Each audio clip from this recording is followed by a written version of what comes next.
my 12 days of crochet ornament. Today we're going to be making this mini mitten ornament. For this one you're going to need some yarn. I am going with this very homespun looking yarn, but you could obviously go really classic Christmas colors, do red. You could do like red mitten with like a green wristlet. You could put some applique snowflakes on it.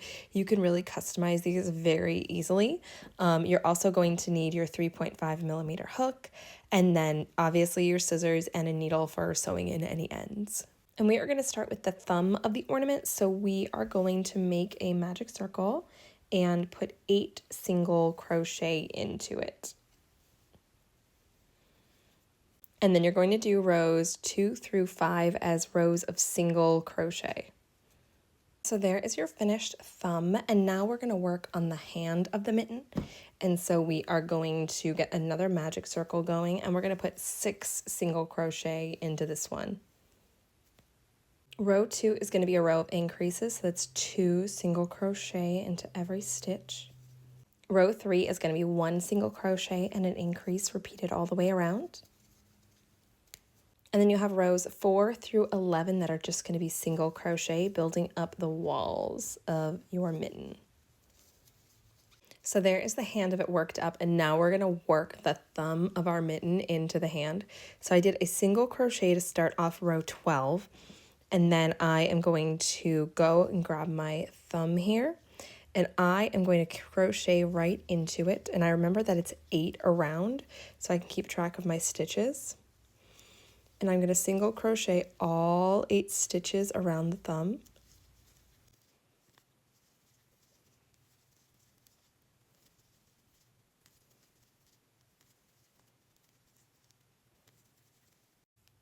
So we finished out the thumb, and now we are going to single crochet back into the hand of our mitten. We're going to do 1, 2, and then we're going to do a decrease. And then we're going to crochet 5.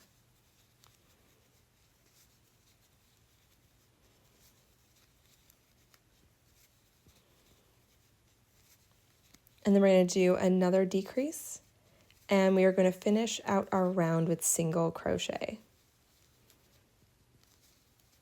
For row 13, we are going to do 4 single crochet and then a decrease, and repeat that all the way around, making sure you grab all of the stitches of your thumb. And now before this gets too much more closed up, you're going to have a natural little hole here where you connected the thumb and the hand. And so you're going to take that tail that I told you to leave out, and you're just going to sew that up and weave it in. It's easier to sew it up while the mitten's a little bit more open.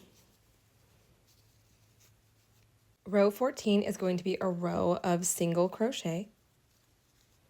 Row 15 is going to be 3 single crochet and then a decrease, and repeat that all the way around. And rows 16 and 17 are single crochet. So we're finishing up row 17 with a slip stitch, so we have a nice neat end. And then the last thing we're going to need to do is make our little wrist.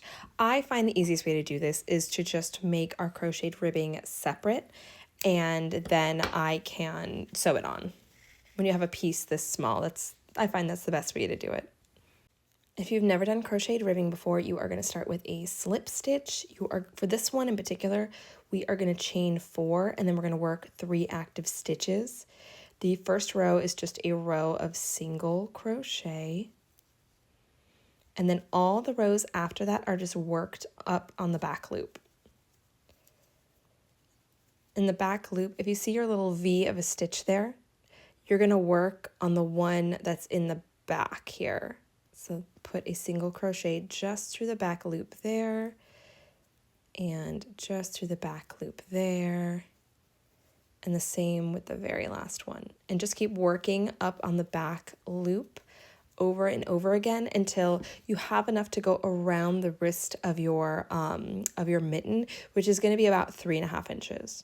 So I finished up my ribbing, and it looks just like this. We're going to cut our yarn, and then I'm going to sew this into a little wristlet. And then you're just going to sew your little wrist onto your little mitten. So I'm going to take my yarn on a needle and work it through this top row of stitches, and back into my ribbing. The one thing I'll say is make sure you don't stretch the ribbing out too much because you do want it to maintain the ribbing look. That's why you made it. You made it to look a little bit more like a realistic mitten. So make sure you're not stretching this as you go. You want to maintain those ribbing ridges. And then we're just going to weave in our final ends. Hang it up. And if you're doing this for a proper size tree, I think it'd be super cute if you did 2 in the same like color and style and tied them together with a string and hung them like a proper set of mittens.